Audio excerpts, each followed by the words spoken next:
I find it disappointing that the parents at Perrinville place so little value on the commitment of their staff and administration, that they would somehow that these staff members would somehow treat children differently, that the teachers that spend every day with these children would somehow begin to treat these students differently simply because they are in a different location.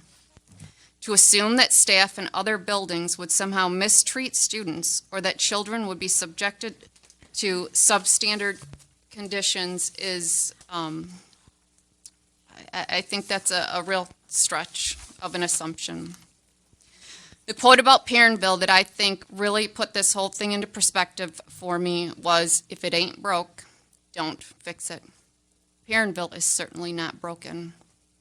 What is broken is Lansing and the school funding.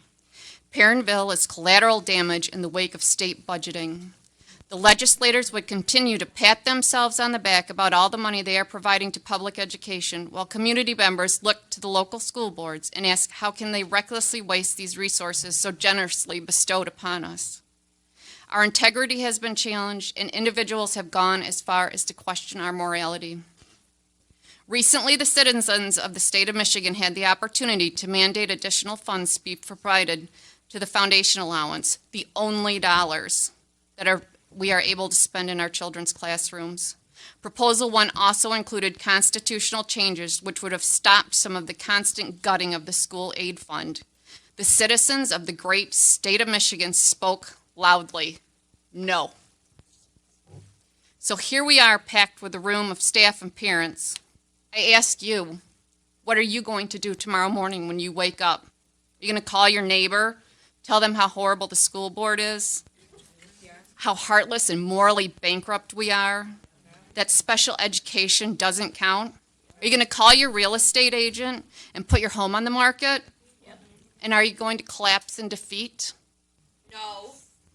None of that will change the fact that Lansing is once again going to be vindicated in their funding decisions. We will balance our budget, we will survive, and we will provide the very best education for all 15,000 students that we are responsible for with the resources that we allowed.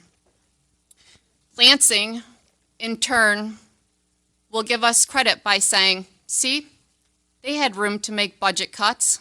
What are you boards complaining about? Until the citizens of the state of Michigan come together and say no more, Lansing will continue to undermine the public education and underfund classrooms while espousing the billions of additional dollars that they so graciously provide upon education. I have no doubt that moving Perrinville programs will have an effect on the district. My hope is that you as parents take this to Lansing, pack their offices with parents and staff, fill their mailboxes with long letters about the benefits of housing a preschool program in one building and what will be lost. You have the power as a group of parents and educators that can make a difference. You need to be the catalyst to a revolution.